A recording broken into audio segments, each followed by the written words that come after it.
Coming up on this issue of Section 2815, we'll talk about some huge comic book industry news, and I'll show you exactly what books I'm sending off in my next CGC submission, right after this.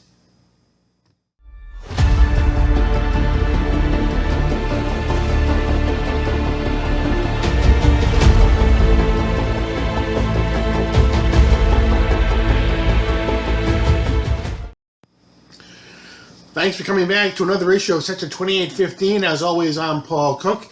If you wouldn't mind doing me a favor and smash that like button, hit the subscribe button, and don't forget to hit the notification bell so that you're alerted whenever I upload new content.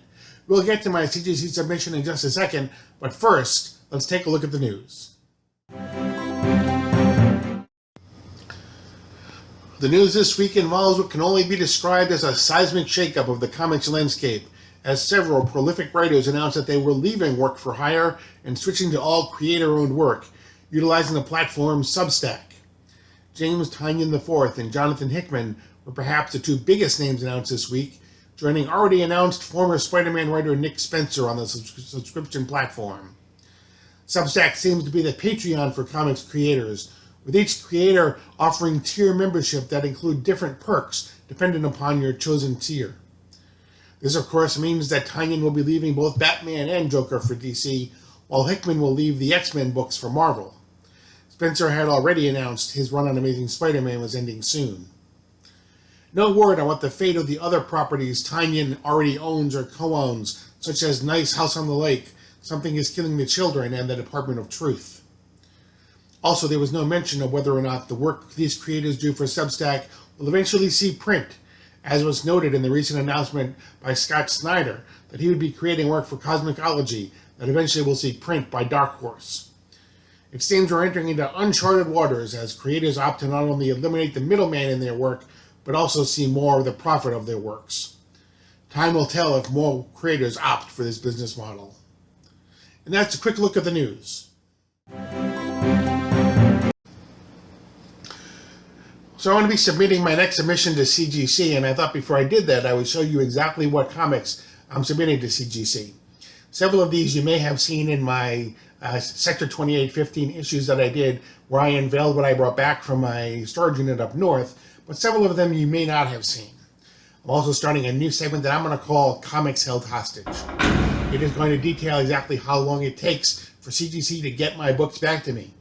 From the minute that they're received by CGC until the minute that I get them back, I will tell you exactly how long CGC has had my comics. And again, that segment will be called Comics Held Hostage. But let's go through the comics that I'm going to be submitting to CGC in my next submission. The first is Joker number 2.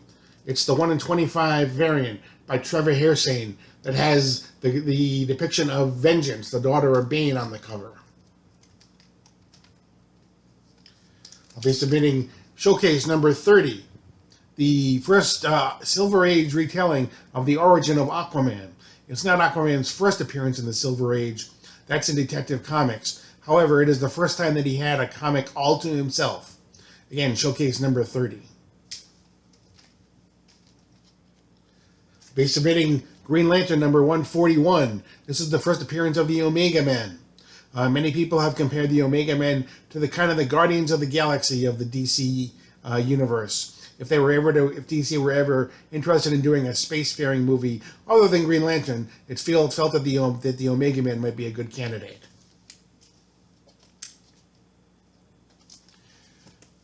Detective Comics number 405. It's the first appearance of the League of Assassins. Denny O'Neil and Neil Adams created the League of Assassins, and then Talia al Ghul, and then Ra's al Ghul to be one of Batman's most premier foes. This was the first appearance of the League of Assassins. Detective Comics number 400 is the first appearance of Man-Bat, drawn by Neil Adams. Most of you will recognize this. It is the New Teen Titans number 2. First appearance of Deathstroke. This is a huge issue in the DC universe. Deathstroke has appeared in many different series. He's appeared in the series Titans and the series Arrow, and also in the after scene credits to the Justice League movie. This was his first appearance, created by Marv Wolfman and George Perez. I'll have 2 issues of Star Wars Kanan #1, The Last Padawan. This is the first cameo appearance of Sabine Wren. It's felt as though she may soon appear in a live-action Star Wars series.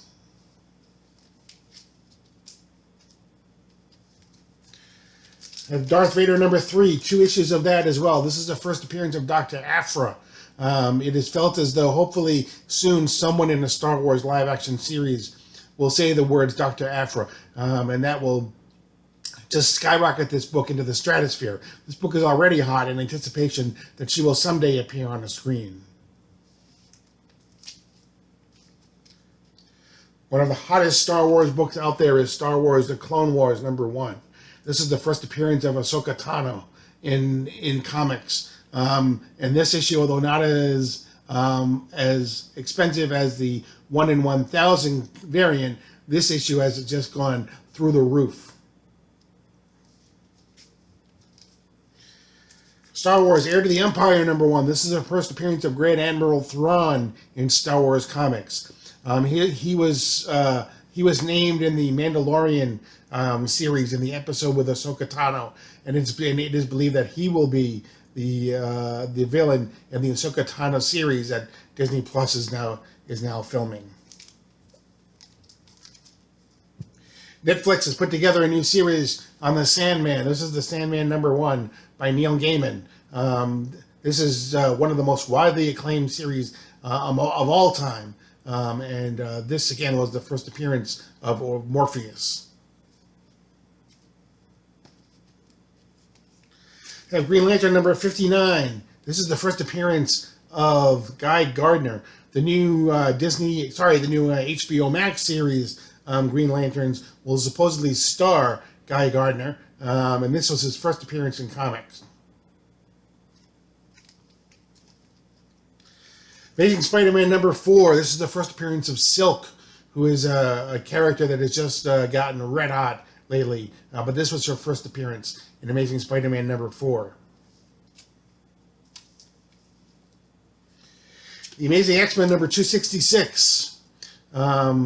Potentially the first appearance of Gambit. It all depends on whether you consider the Uncanny X-Men annual #13 or this as the first appearance. But many people consider this to be his first appearance. It's hoped that eventually he will get a standalone movie from Disney because it had been in work for a long time. Channing Tatum had actually been attached to it, but it never really got off the ground more than just the announcement. And so now, with it being under the Disney banner, it's hoped that Gambit may soon get his own movie.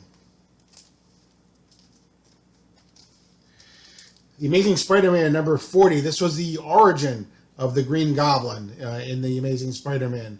The Green Goblin and Spider-Man had fought many times, but this was his actual origin, where you found out exactly how Norman Osborn became the Green Goblin. Probably the hottest book in the last 2 or 3 years is James Tynion IV, Something is Killing the Children. This is issue #1. This book is very tough to get in a first print, but this is a first print now. There are several other first prints and variants, but this is the first print. Something is Killing the Children #1. And then my final book is The Brave and the Bold #28. It's the origin of the Justice League. This was the book that in many ways after The Flash and the Green Lantern were rebooted, they then now kind of rebooted the Justice Society of America, calling it the Justice League of America. This was the book that in many ways also kind of prodded Marvel into forming the Fantastic Four and kind of restarted the Marvel Universe as well. So those are the books I'm going to be sending out to CGC. We'll keep track of them. We'll show you exactly where they are, how long they've been with CGC. Hopefully it won't take too long, but you never know. CGC actually has been getting a little bit worse in the amount of time that it takes for them to send things back. So that's it for this issue of Sector 2815. As always, I'm Paul Cook. Again, if you wouldn't mind hitting that like button, the subscribe button if you're so inclined.